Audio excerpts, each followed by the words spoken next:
What is the scariest story you know to be completely true? Story 1. My cousin picked up a hitchhiker about 20 years ago. He seemed like a nice enough guy. My cousin was hungry, so he stopped at McDonald's and got the hitchhiker some breakfast too. He dropped him off where the guy said he was headed. No big deal. The next morning, my cousin was watching the news and saw the hitchhiker's face. The man turned out to be a serial killer who had murdered someone that picked him up. My cousin called the police and they asked him to come in. It turned out the hitchhiker had killed the very next person who had given him a ride. He had murdered several people who had picked him up. That was his pattern. They asked the hitchhiker why he didn't kill my cousin.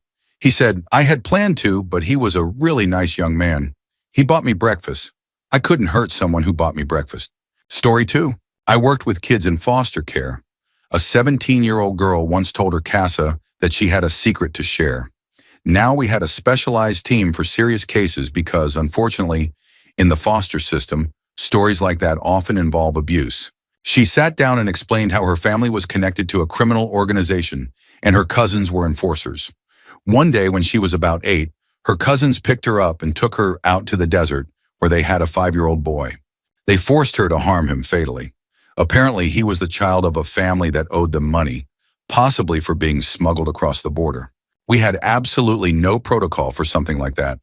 The authorities basically said, no evidence, no crime, since there were no details to go on. The cousins she named were either deceased, out of the country, or already incarcerated. The poor girl confessed that she was forced to end a child's life with her own hands, and the result was nothing. No justice for her, the boy, or the family. Just an unfortunate situation. A year later, she turned 18 and aged out of the system, left to face a world she knew was far different from the one we claim it to be. Story 3. When I was a kid, there was someone in our neighborhood who would sneak around and look into windows. The strange part was that we all knew who he was. A slightly older man named Ralph who lived a couple of streets away and smoked heavily. He'd been caught once by a neighbor while peering through their skylight. The neighbor had left a ladder outside earlier that day, which Ralph had used. But after that, he became impossible to catch. People would find footprints and cigarette butts outside their windows, smell smoke, or see the red glow of a cigarette out in the woods. Sometimes angry dads and teens would chase after him, but he moved quickly and knew the woods well. Police were involved a few times and did detain him briefly, but it never lasted, probably because he was the sole caregiver for his disabled wife. He was like the neighborhood ghost, creepy, but seemingly not dangerous. Years later, a series of break-ins happened around the area. People joked that it couldn't be Ralph, since we figured he probably already had access if he really wanted to enter. Turns out he actually did have spare keys to some homes. Everyone became more cautious. One night, a neighbor heard a noise and ran outside to find an unknown man unconscious in his driveway. The police were called, and the man was identified as someone with prior arrests for breaking and entering. They found stolen items in his car and later at his apartment. As for how he ended up badly beaten, he claimed he was attacked from behind in the dark and never saw who did it. The only thing he remembered clearly was that the person smelled like cigarette smoke. Story 4. This one is personal. My family and I were staying in a rental house for a few months because my dad was bad with money. This particular house was owned by a fairly wealthy friend of his who was going through a divorce because his wife had developed a long and difficult substance abuse problem. So we were staying there for a low price. One night near Christmas, I groggily woke up and saw a woman dressed in white going through drawers on the other side of the room. I must have made a sound because she turned and rushed over to me and gently said, "Shh, go back to sleep, little boy." Strangely, I did. She looked like Liza Minnelli, if that's at all relevant. The next morning, I woke up to my parents acting strangely, and I heard one of them say something like, "I can't tell what's gone and what's not." For some reason, I didn't connect the dots until I was older and never told them what I saw. I thought it was a dream. So yeah, the former resident, who had struggled with substance issues, likely broke in, probably had a key, and I saw her but didn't do or say anything. I was probably around 9 years old. Story 5. My family literally had a party to remember. We hosted a very late Christmas party in March and invited a few neighbors, including an older couple. Aside from a few strange comments from the husband like, "I'm so glad I could have one last good meal," everyone had a great time. People kept telling us how much they enjoyed the party and the food. Eventually, the older couple left a bit earlier than the rest of the guests, and we didn't think much of it.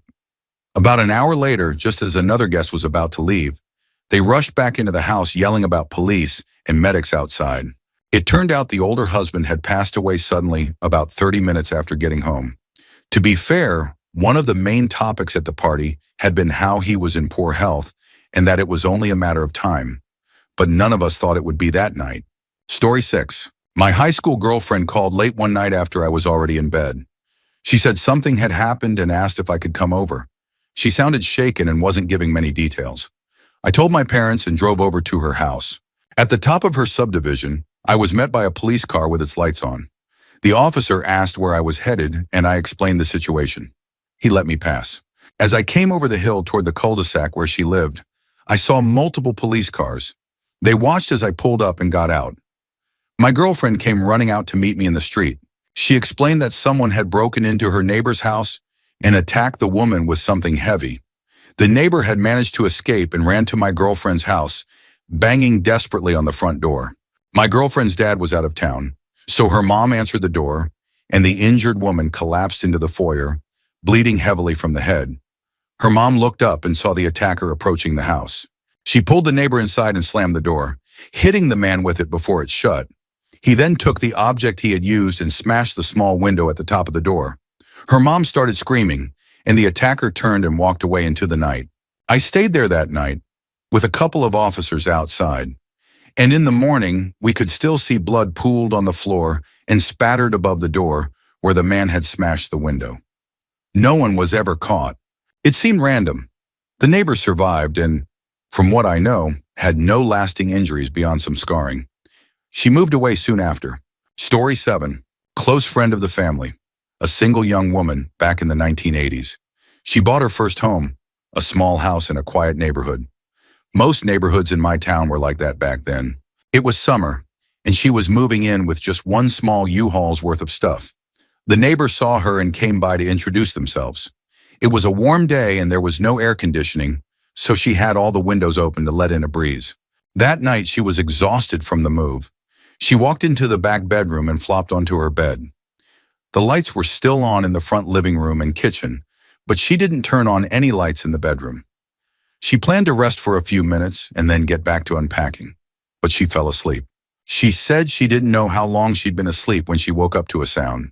Once she got her bearings, she realized someone was slowly and quietly cutting the screen out of the window with a razor blade. After the fact, we assumed the plan was to sneak into the dark part of the house, thinking she was still in the lit rooms, and wait for her. She sat up in bed and yelled, "I have my Magnum right here next to me, and if you don't leave, I'll shoot," or something similar. She heard the sound of someone running away. It was pure luck. She didn't actually have a gun. She didn't even have a phone line set up yet. No cell phones in the 80s for most people. She bluffed her way out of something terrible. I've heard many scary stories in my life, but that one stuck with me since I was a teen. In that moment, her bluff saved her. Story 8. This will probably be buried, and that's okay. When I graduated from college in the early 90s, I got a job as a high school teacher. I made $29,000 a year. I loved it, but I had to work a summer job to pay bills. During that job, I broke up a fight between several teenagers. No big deal. The police came, and one officer said, "Why are you wasting your time teaching? You could work for us and make double with overtime."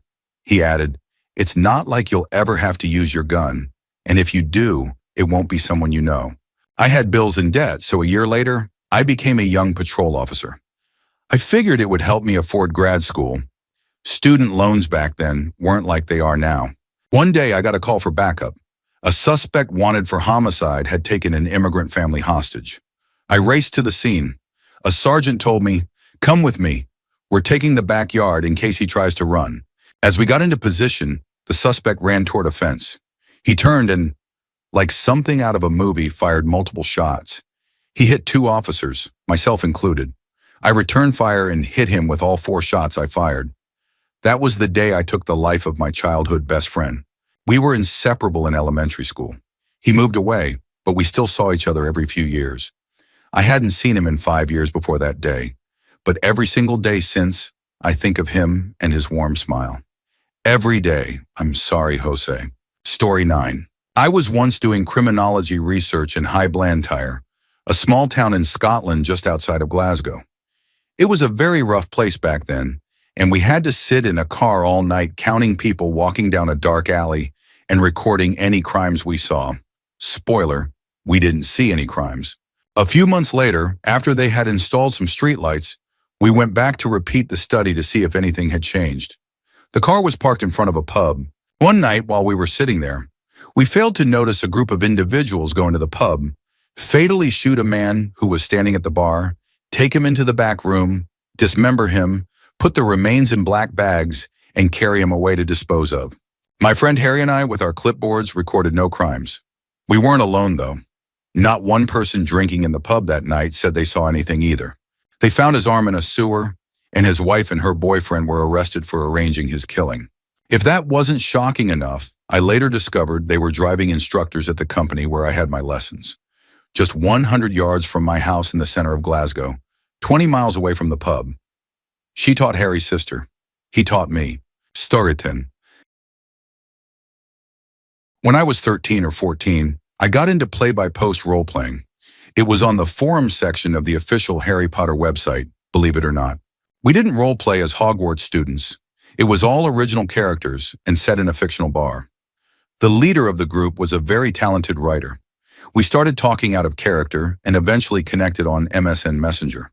He was the first internet friend I made. We found out we were both from Minnesota and not too far from each other, but we never met in person. I got to know him really well over the next 2 years. He was a year older than me and extremely talented, very articulate, well-read on topics I hadn't even heard of, and made impressive flash animations. Stick figure animations were popular at the time. He lived with his grandmother because his mom struggled with alcoholism and his dad had passed away. He talked about being bullied at school and how difficult home life was. I remember him saying he once told his grandmother he wanted to take his life, and she allegedly replied, "Then do it outside so you don't make a mess of the house." We stayed close. He'd disappear now and then for a week or two because of his depression, but always came back. Until he didn't. One afternoon, breaking news flashed across the TV. There was a school tragedy in his town. I knew immediately who was responsible, even before the news named him. He had taken the lives of his grandfather and his grandfather's partner, fellow students, teachers, and then himself. The FBI came to my home in the following weeks to question me. They took my computer to review our messages, but I had no idea what he was planning. I mourned him privately, but to the world, he will always be remembered for that act. It's the scariest thing I've ever been a part of. Story 11. I once read a journal that my great-grandfather wrote when he was 16, serving in World War I in the trenches with the Newfoundland Division. He was one of the kids who lied about his age to enlist. Because Newfoundland wasn't part of Canada at the time, all the Newfoundlanders had to wear reflective metal triangles on their uniforms so that British and Canadian soldiers could identify them. He said those triangles made them easy targets when the sun hit them. Here's a small entry from the journal. Every day is different in the trench, but every day is also the same. The scent of mud and water is lodged so far into my sinuses that I don't believe I'll ever smell anything else. I've seen things no man should have to see in his life. I'm scared. George is scared. It seems there are bullets all around us. And fire. For the love of all that is holy, fire. Lord, if I should die, please don't let it be by fire. We're going over the trenches today. Lord, please let me come back safely. Please don't let me die by fire. For the love of God, I miss my mother. I miss my father. That entry was written right before he and over 300 other Newfoundlanders were ordered to cross no man's land to engage the enemy and then return. He was one of only 4 people to make it back. His childhood friend George, whom he held hands with during the retreat so they wouldn't lose each other, almost made it. He was shot near the end. My great-grandfather had to drag him into a crater and leave him there. He believed George bled out. He never saw him again and couldn't bear to imagine that George may have been hit again or burned. The fire he referenced was from flamethrowers. Story 12. I was living in a high-rise on the 15th floor. I got home from morning yoga just as the sun was rising. There was an ambulance and fire truck outside the building, but no lights or sirens. As I entered the lobby to take the elevator, I overheard a police officer on his phone saying, "Nobody knows where he fell or jumped from." Being a naturally curious person, I went straight up to my place and stepped out onto the balcony. I scanned the pool deck and saw nothing until I looked straight down. There below me was a man who had clearly passed away hours earlier, just lying there. Not as much blood as one might expect. A few weeks later, I ran into one of the building staff and asked if he knew what had happened. He showed me the security footage. The man had been living a few floors below me. Same floor plan, same balcony. He had gone out drinking with friends to celebrate a recent promotion. The footage showed his friends leaving around 2 a.m. Around 2:20 a.m., he went out onto his balcony, stood on a table for some reason, and lost his balance. The table slipped out from under him, and he fell backwards over the railing, about 6 stories onto the pool deck. A couple on a lower floor saw him when they stepped out to enjoy the sunrise. He died on impact and lay there for about 4 hours. Story 13. My brother and I were racing on rollerblades outside our apartment complex, down the alley to the street. He beat me there, and when I arrived, he was talking to a stranger who was walking on the sidewalk. My brother looked at me and said, "Let's go ask Mom, come on," and rushed inside, so I quickly followed. My brother began begging our mom to go help this guy find his lost puppy. We followed our mom outside, but the man was nowhere to be seen. A week later, the neighbor kid from the house just across the street was abducted. His little brother had been playing in the front yard. A car pulled up, and the driver convinced the younger boy to come to the window to talk. The man tried to pull the younger boy into the car. The older brother ran up to fight off the attacker, but he was pulled into the car himself. He was only 10 years old. The kidnapper turned out to be Joseph Edward Duncan, a convicted serial offender. Chilling to think it could have been my brother instead. Teach your kids not to talk to strangers, and if they do, to always come get you before going anywhere with them. The chances are slim, but it's a dangerous world, and it could very well save their life. Story 14. A guy I used to work with, in his early 30s, in great shape, didn't drink or smoke, and always showed up to work with a smile and an almost annoyingly positive attitude, got diagnosed with a rare and aggressive cancer. He was proud of his healthy lifestyle, loved music, exercised daily. He seemed like the poster child for someone who'd live a long, happy life. The chemo reduced him to a shadow of his former self, but he still came into work in a wheelchair a few times to give us updates. Eventually, the cancer went into remission, he said. He was still pale and thin, but started gaining strength. His Facebook posts were full of gratitude, about enjoying food again, playing music, and feeling alive. 1 year after remission, the cancer returned aggressively and took his life. This man was as kind as they come. Just a cheerful, brave person. He fought hard and gave cancer a serious fight for a couple of years. It's heartbreaking. Cancer took one of the good ones. Story 15. My elementary school teacher Grace and her husband Matt adopted 3 children, Jesse, Ezra, and Gloria. The family moved to Qatar because Matt got a job there through his engineering firm. Gloria, who had grown up in poverty and food insecurity, had a severe eating disorder. Sometimes she would refuse to eat for days, and other times she would binge and even search for food in the trash. While in Qatar, Gloria suddenly and unexpectedly passed away, and an autopsy revealed she had died of starvation. Grace and Matt were arrested and charged, leading to a long and confusing legal process. Jesse and Ezra were placed in an orphanage. After nearly 2 years, the charges were dropped, and the family returned to California. What makes this so scary to me is that Grace was someone I knew personally. She was a kind, gentle teacher who cared deeply for her students. After our year with her ended, she got married and went on her honeymoon in Australia. She wrote postcards to each of us and brought back stuffed animals for every student. When I saw her name in the news, my heart dropped. I can't imagine what she and Matt went through. I don't know all the facts, but I wish healing and peace to everyone involved. Story 16. When I was in university, one of our neighbors went missing. There were searches for a week, and then things went quiet. A few months later, when we were all moving out of student housing, we kept smelling something foul near the back porch. We spoke with his roommates, who thought it was just the result of poor hygiene or not cleaning properly. But they said it was even worse inside. Turns out the missing neighbor had found a way into the locked shared basement of their duplex. He had ended his life there. His body remained undiscovered for months until it decomposed to the point where it fell to the floor, which made the smell noticeable again. It's deeply upsetting that no one searched the basement of the house he lived in. I'm just glad he was eventually found, And I truly hope someone was held responsible for not checking sooner. Story 17. When I was in 3rd or 4th grade, I rode the school bus every day. One afternoon on the way home, I noticed a man standing on the sidewalk, wearing sunglasses, a hat, a goatee, and a hoodie, just staring at the bus. It creeped me out, but I didn't think much of it until the next day. It was raining hard that day. I had forgotten about the man until I saw him again, at a different stop. Same outfit, but now holding an umbrella. I thought maybe he was a parent. Then I saw him again, 2 or 3 stops later. Then again, a few stops after that. The bus route was long and winding, so seeing him at multiple stops was very suspicious. At the time, I didn't say anything, but after a few more days, I told my mom. She contacted the school and found out other kids had also noticed him and had already reported it. The police got involved. A day or 2 later, they informed us that the man had been arrested for attempting to abduct a child. He had just recently been released from prison for similar crimes involving children. That experience taught me the importance of saying something if you see something. It even helped me later that summer when a stranger in a minivan tried to convince me he was a friend of my dad and wanted to take me to get food. Story 18.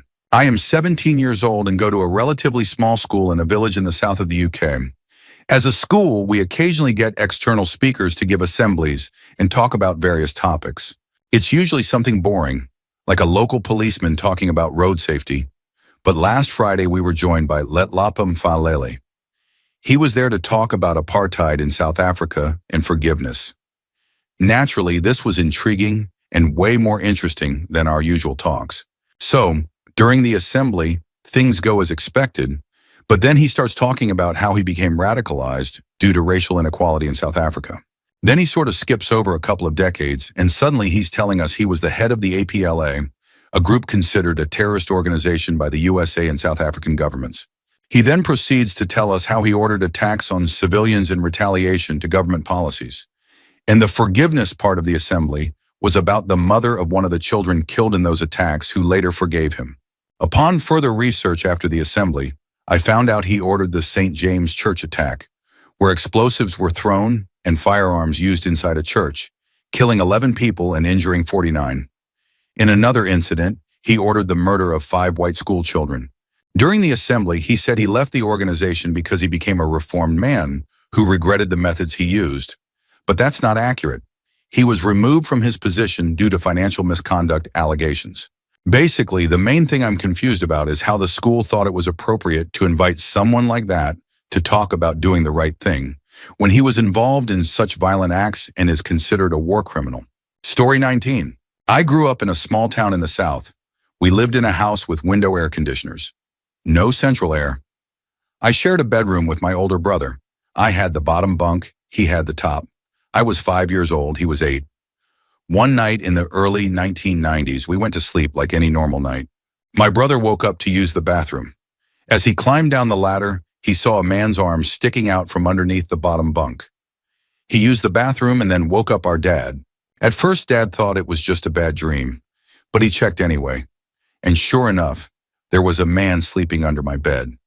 He had removed the window air conditioner, climbed through the window, and even put it back in place. Dad grabbed a weapon, called the police, and waited while watching through the cracked bedroom door. Our small-town police force showed up like it was a hostage situation, guns drawn, the whole deal. They pulled the man out from under the bed and arrested him. We later learned he was drunk and had broken in, thinking it was his house and not wanting his wife to see him that way. Fast forward 35 years, I bring it up to my dad, and he says, "Oh, I guess I never told you the real story." Turns out the man was staying at a motel across the street. After his arrest, the police searched his motel room without a warrant and found it full of inappropriate material involving children, including many photos of kids sleeping. He was charged only with misdemeanor trespassing and released. Story 20. From my own personal experience, when I was 16 or 17, I drove over to my friend's house to pick him up for a movie around 8 p.m. As I drove away, I noticed a man kneeling behind a parked car next to my friend's house. I said, "Hey, did you see that? That man behind the car?" My friend replied, "No, why would there be someone behind a car?" I told him I was sure I saw someone, but this was before everyone had a cell phone, so we couldn't call his parents or warn them. Keep in mind, he lived in a quiet suburban neighborhood, so stuff like that just didn't happen. My friend thought I was joking or seeing things. We forgot about it and went to the movies, had a great night. But when we came back around midnight, we saw a bunch of police cars with lights on next to his house. We got out and found out that the neighbor's house had been broken into and the intruder had been shot. Apparently, the man had a bag filled with rope and tape and was planning to use it on whoever was inside the house. For weeks after, I was freaked out and couldn't walk outside at night without checking everywhere. It blew my mind that I had seen him earlier, and because we didn't have a phone or any real way to validate what I saw, we weren't able to warn anyone in time. Story 21. I wouldn't say this is scary, but a guy from my hometown, who was in my grade in high school, was deemed a hero when he saved someone from a burning home after an explosion. The story was that there was a meth lab in the garage, and it exploded. Half the house was obliterated, with the top crashing down into the front lawn, partially on fire. This guy from my high school smashed into the second-floor windows, which would have been the bedroom windows, and pulled out an elderly woman who was a tenant of the homeowners. The news portrayed him as a hero, but what very few people know, and what I learned from whispers between friend groups, is that this guy, the hero, had actually been going through the neighborhood stealing things from people's garages. When he broke into that particular garage, the meth lab exploded, probably throwing him back about 20 feet. He panicked, then heard someone screaming and jumped in to save them, which is at least partially redeeming. The reason I believe the rumor is because about a month before that, my brother's friend caught someone stealing a skateboard from their garage, and it turned out to be him. Story 22. It's either the whole life story of Donald Trump or this kid in my Catholic youth group who committed an unthinkable act just before Christmas. He attacked his parents in cold blood, chasing his mom through the snowy woods in her nightgown before it ended. They had adopted 3 children and were unusually strict, constantly threatening to send them back and controlling everything. I once went to their house and we weren't even allowed to make a splash in their pool. His name was Larry Swartz. Neil Patrick Harris actually played him in a TV movie, which was strange because Larry and one of his brothers were of Indian descent, and the movie didn't reflect that. There's also a book about it called Sudden Fury. The youth group held support sessions and we all attended the funeral mass. But days later, Larry confessed. My best friend's mom, who later became a mystery novelist with a well-known series, Hannah Ives, saw the news and immediately said, "He's guilty." I defended him because I had been in youth group with him. His younger sister, of Asian descent, was adopted by another friend's family. Larry served 2 concurrent 9-year sentences and later moved to Florida. He died fairly young of a heart condition. His brother later committed another violent act, taking a life over a jar of coins, if I remember correctly. Honestly, Larry was still a better man than Trump. Story 23. My sister got engaged and met her fiance's family. The mother came from a conservative, wealthy background, while the father was more blue-collar and had grown up on the wrong side of the tracks. They had been separated for years. The father was kind and down-to-earth. The mother, on the other hand, was judgmental and cold. One day they were all sitting in the mother's kitchen drinking tea. The mother, the fiancé, his brother, and my sister. We're Canadian, and his family was from rural America, so there was a cultural and political difference. The brother suddenly started ranting about Canada's healthcare system and socialism, throwing chairs, yelling, completely unprovoked, while the mother sat there sipping her tea, saying nothing. My sister was shocked, and her fiancé was furious. After that, they cut ties with both the mother and brother. Years later, that same brother went on a violent rampage and took the lives of several women. Based on his journals, he identified with beliefs we now associate with incels. He wrote disturbing things about my sister, referring to her as his brother's trophy wife, and expressing anger that no women liked him. Story 24. One night when a friend and I were in 9th grade, he was staying over at my house for the weekend. He needed to cut weight for wrestling, so we went out for a run. It was around 10 p.m. in late December in Minnesota, and there was about 8 inches of fresh snow on the ground.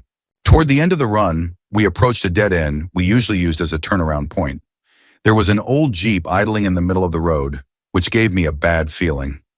I told my friend we should turn around early, but he said it was fine.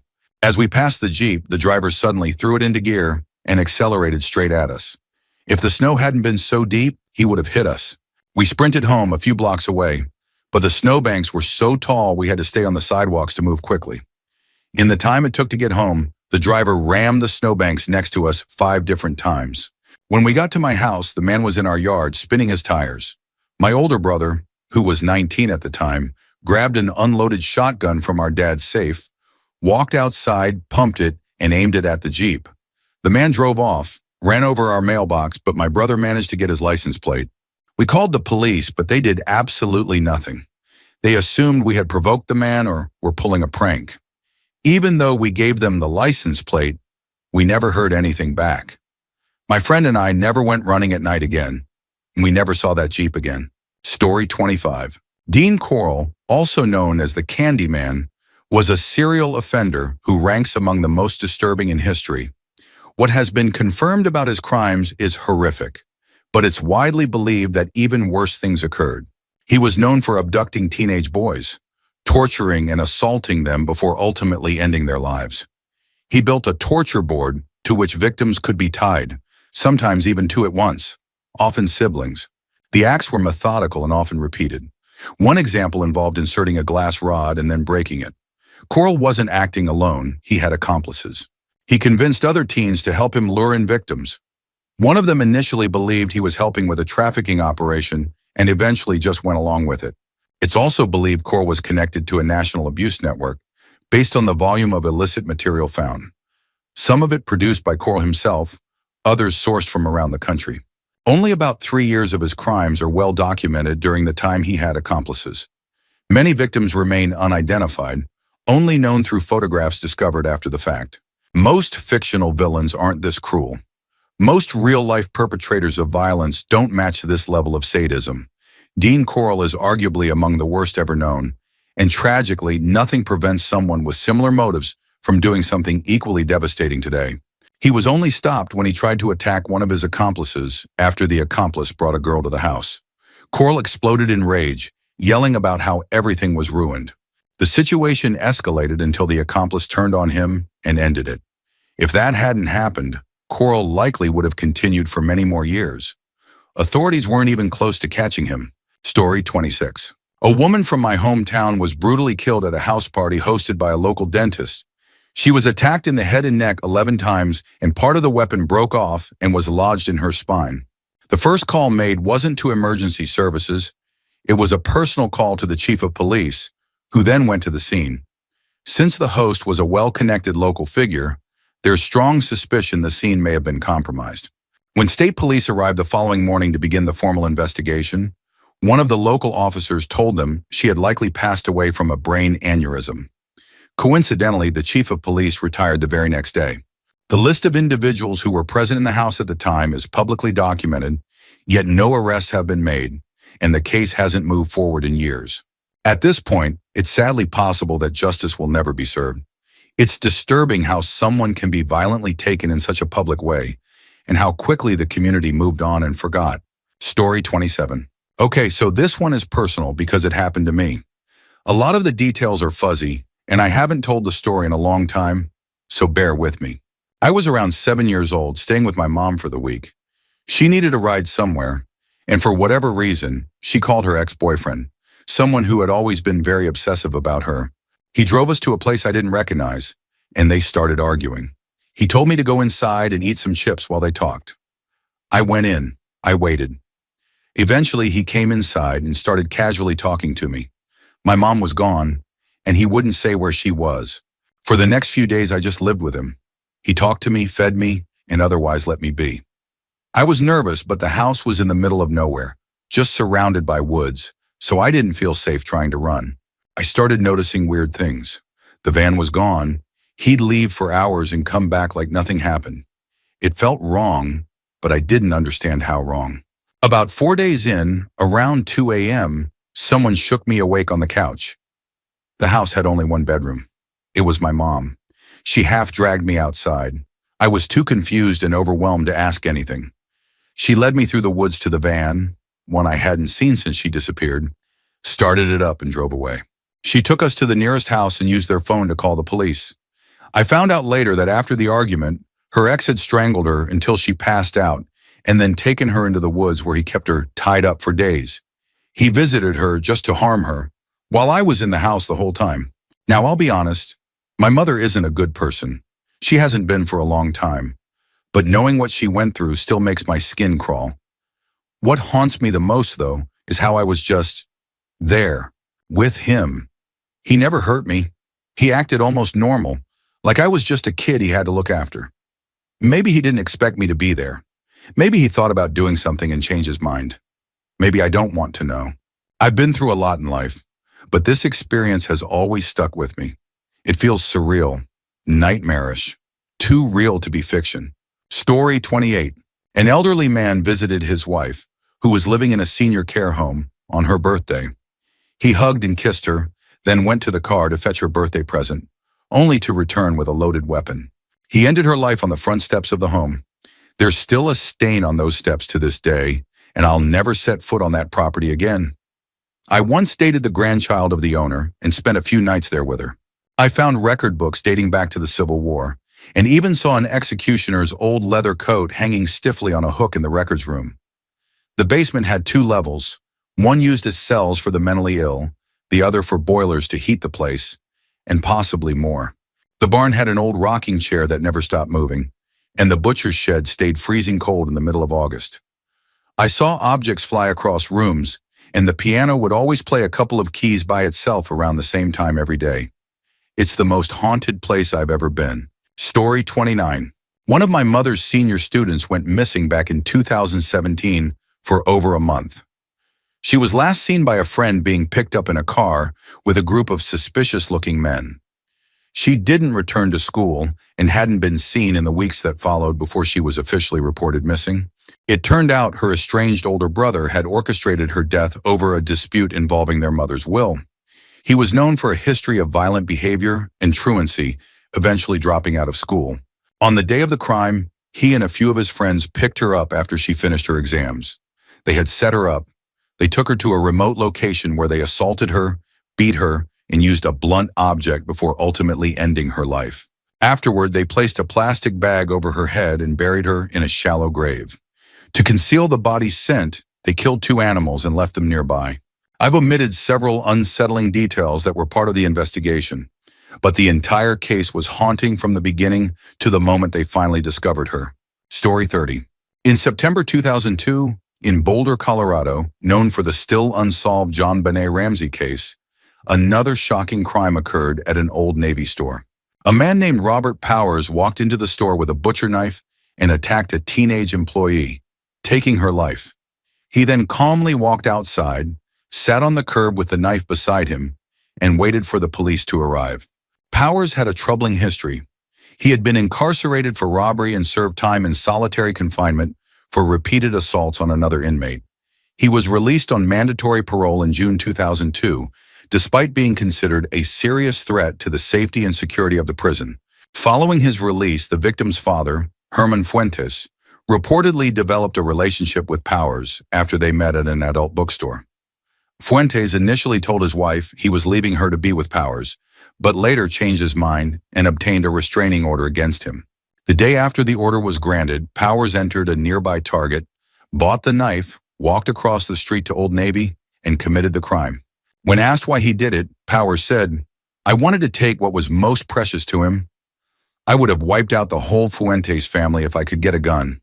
I was actually in Boulder the day John Benet was found. It was Christmas Day. I was about 10 blocks away, getting ready to go to my parents' house in Denver. That memory already made the holidays feel eerie. But years later, when I heard about this case, it disturbed me to my core. Unlike John Benet's story, which still has no closure, this case was swift and horrifying and very, very real." Story 31. About 13 years ago, I was interning for a really kind man who owned his own accounting firm. We took the week between Christmas and New Year's Day off. The day I was supposed to return to work, I was sick.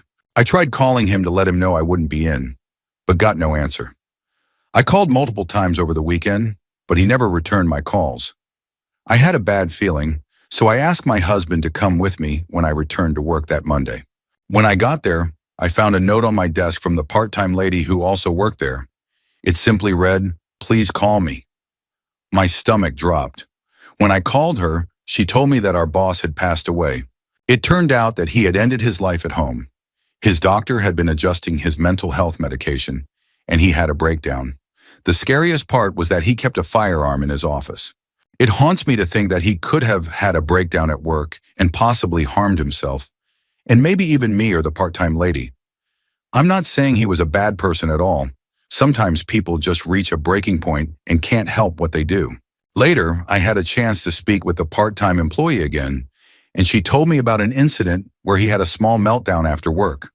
She tried to take him to the hospital, but he refused and even jumped out of her car. She called him later that night, and he seemed okay.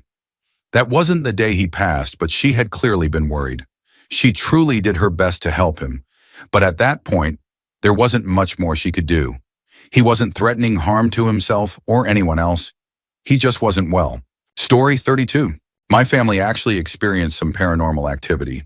When my mom was pregnant, she claimed she saw the spirit of her father coming through the window of the house where we lived at the time. She believed that if he touched her, she would die.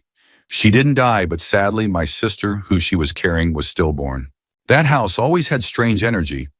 I was only around 6 at the time, and I had a hard time sleeping at night. One particular night, definitely past midnight, I looked out the window and saw 2 strange figures staring back at me. It took me a moment to react, but I eventually screamed. My parents ran into the room, and my dad looked outside but didn't find anything. Later, I wondered if it had been 2 people dressed for a powwow.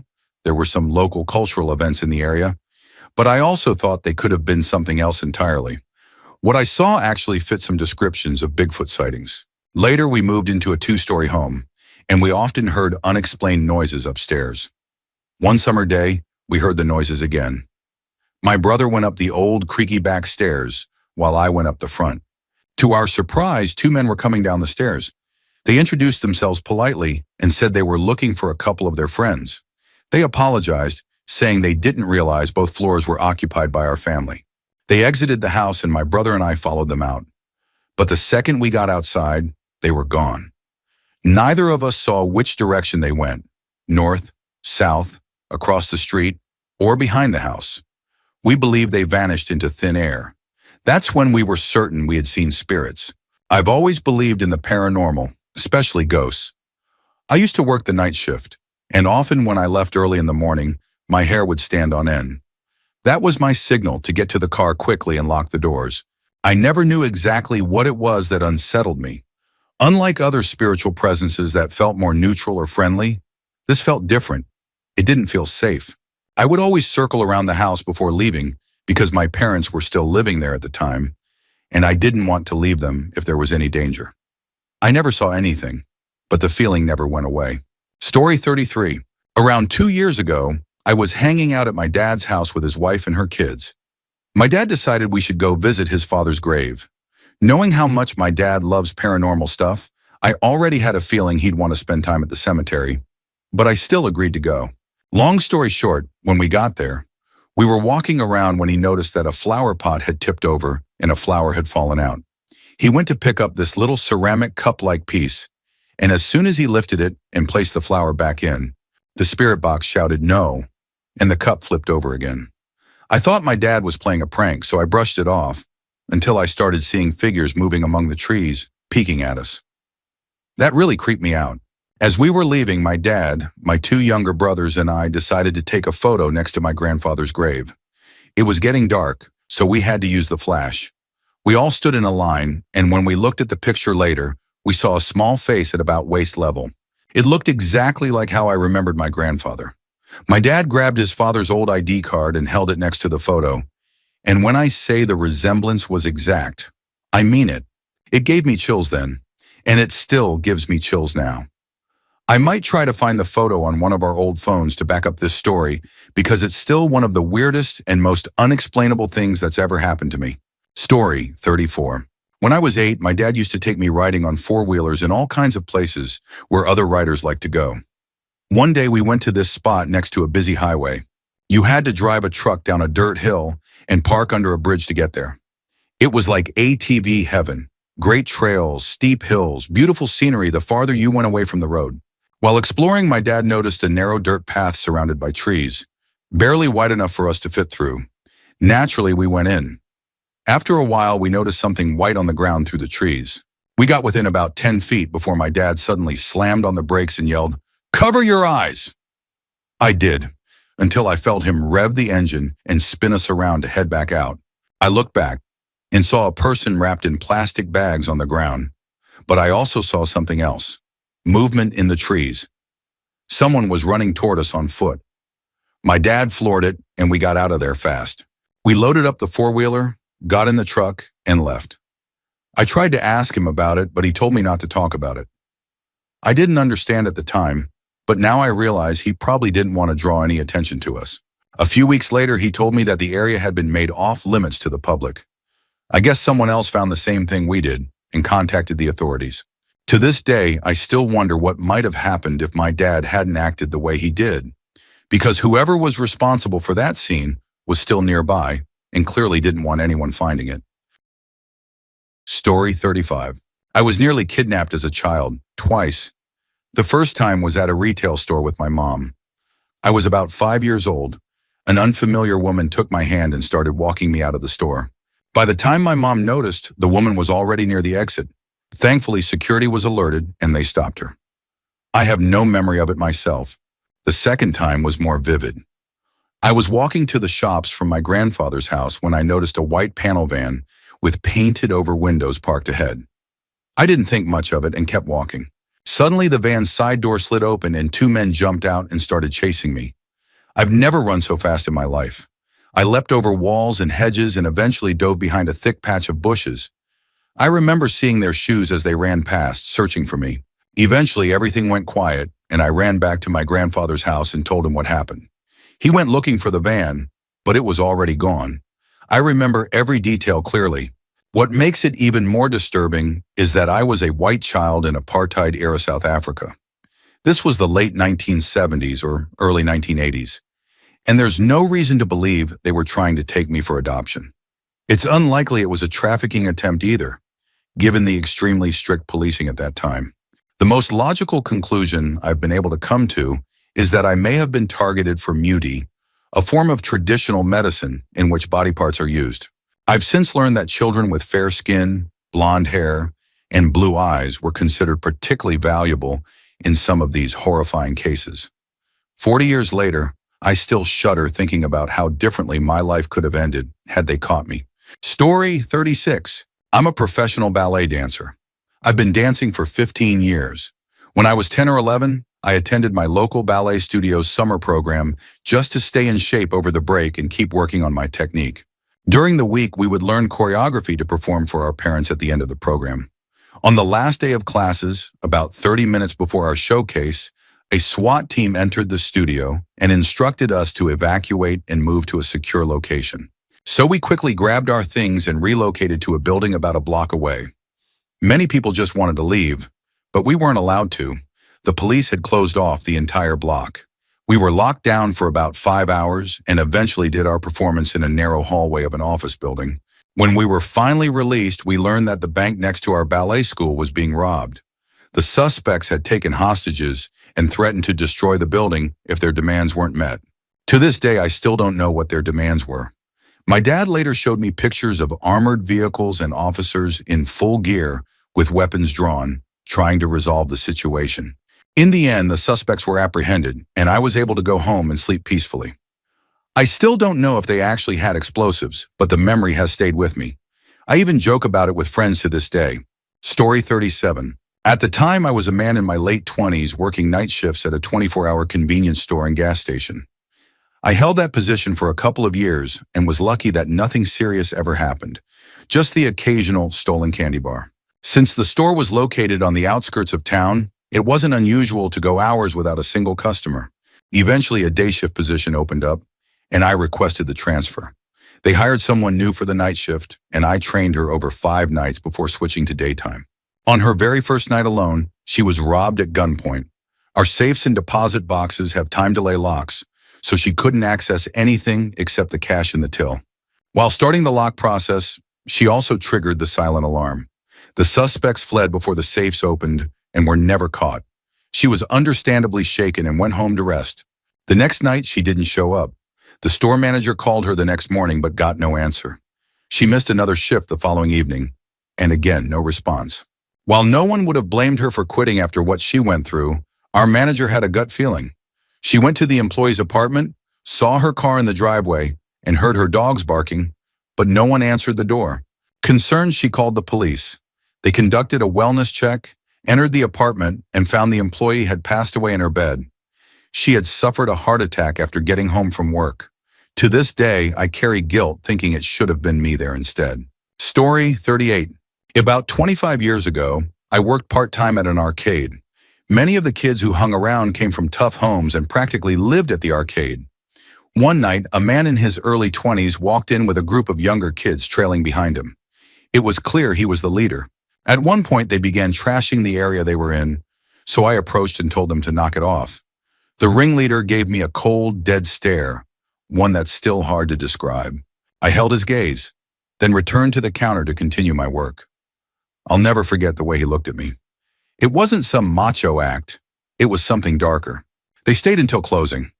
After locking the doors and starting to clean up, I found a single bullet standing upright in the middle of a clean ashtray, right where the group had been sitting. No one had to tell me who left it. About a year later, that same ringleader was arrested for killing 3 people. He went into hiding, and it took police days to find him. After his arrest, several kids whispered that he had taken lives even before that, but no one ever spoke up out of fear. Thinking back on the stare he gave me, I now realize that wasn't someone trying to act tough. That was the look of someone truly dangerous. I was just lucky I caught him on a day he wasn't planning to do more. Story 39. I knew a guy in high school, someone in my grade who always seemed nice enough, but he made me uneasy. He didn't scare me exactly, but something deep down told me to be cautious around him. My boyfriend, now husband, knew him even before he transferred to our high school. I knew he was a drug dealer, on probation at the time for selling ecstasy and weed. He always carried knives with him, claiming it was just in case someone messed with him. Years later, about 4 years after we graduated, I saw him in the news. He had stabbed a teenage boy during a meetup that turned into an attempted robbery. The teen and his friends had apparently planned to rob him during a drug deal. The situation escalated, and the teenager ended up passing away from a stab wound to the chest. The guy I knew wasn't charged. The police determined that he had acted in self-defense. The 2 friends of the teenager, who had helped plan the robbery, were actually charged with their friend's death and sentenced to a few years in prison because they participated in a crime that ultimately led to the fatal outcome. It really messed me up for a while. It was just a deeply sad situation all around. Story 40. There were 2 different guys I worked with one summer at a scout camp. One of them was a 17-year-old who was on my staff. I was an area director at the time. I loved that job and being one of the few women on staff. A few years later, after I had left the Boy Scouts of America, I was sitting in my living room with my husband, and our second child had just been born. We had the news on when, suddenly, a familiar face appeared on the screen. It was the same boy I had worked with, just a few years older now. He had robbed a bank at gunpoint. The strangest part was that he had just gotten married a few months before. After the robbery, he left the state without his new wife. He was eventually caught at Disneyland, where an old neighbor recognized him and alerted the authorities. He served his time and is now out of prison. He remarried shortly after to a great woman. The other guy from Scout Camp was another area director. He told all sorts of bizarre lies, like claiming he was related to Aaron Carter, which helped explain why he had a whole binder full of pictures of Aaron Carter. He also claimed to have an 8-year-old son. Given that he was around 20 or 21 at the time, I didn't believe him, but he did have pictures of himself with a child who looked about 6, sitting on his lap. During the summer, his local scout troop visited our camp, and he met quite a few of them. After the summer ended, he stayed heavily involved with his troop. One night, he showed up at the grocery store where I worked, 45 minutes from his house, with a 12-year-old boy from his troop. I felt uncomfortable about it, so I declined his invitation to hang out after my shift. One of the core rules in scouting is too deep leadership. You're never supposed to be alone with a child. But this wasn't technically a scouting event, and the boy's parents apparently knew where he was. Shortly after that, I got engaged. My fiancé ended up having to tell him to stop contacting me because he would call often, and I had no desire to hang out with him anymore. He was giving off a strange vibe by then. A few months later, someone sent me a message asking if I'd heard about him. I Googled his name, and there it was. Multiple felony charges for child abuse. The boy he brought to the store had been the victim. The man had been grooming him, buying gifts, and making him feel special. The boy's parents discovered what was happening through text messages between them. It shook me to my core. To think that someone I worked alongside, someone I thought I knew, turned out to be capable of something so evil and horrifying. I'm so thankful he was caught. Story 41. My former boss at a health insurance company I used to work for always seemed like a happy man. He was the director of the claims division, had a loving wife, 2 young kids, and his father was a pastor. He was always nice. I was young at the time, working my way up from the mailroom, and once a week, I'd relieve the front office worker during her lunch. My boss would often stop by during the time and ask if there was a check for him. There always was. I didn't think much of it back then. Turns out he had been creating false claims for himself and every member of his family to get extra reimbursement money for fake out-of-pocket medical expenses. When our employer finally began to suspect something, he went to his father's basement that weekend, his father the pastor, and used a shotgun to end his life. Because it was a suis and he had been embezzling money from his own workplace, his poor wife and children ended up paying the price for his actions. People still talk about what a good man he was, but to me he was selfish and wrong for what he did. The person who uncovered the scheme, who turned him in, was never the same mentally afterward, even though she did the right thing. I've always felt so bad for her. Story 42. In high school, after classes were over, my friends and I would hang out in an abandoned church down the street. It was pretty messy and run down inside. One of our high school teachers lived right across from that church. One Saturday afternoon, he and his son were relaxing in their living room when they were startled by someone pounding on their back door, screaming for help. To their shock, it was a young woman, naked and covered in blood. She had cut herself all over by forcing her body through bent iron bars and shattered glass. It turned out the church had been used as a checkpoint in a human trafficking operation. That made a lot of sense in hindsight, considering I grew up in a rural Midwestern town with several major highways and interstates running through it, perfect for moving people undetected to larger cities. That same teacher had a class where he could invite guest speakers, and later brought in an ATF agent who was living in the area undercover, investigating suspects tied to that operation. We only knew his agent name. He couldn't tell us where his real family lived. It was surreal. Hearing about how active and dangerous that industry was in my quiet hometown changed how I saw everything. Cornfields and football games just never felt the same after that. Story 43. My grandpa used to tell us stories about World War II when we were little. He was an amazing storyteller, and the things he went through were both incredible and terrifying.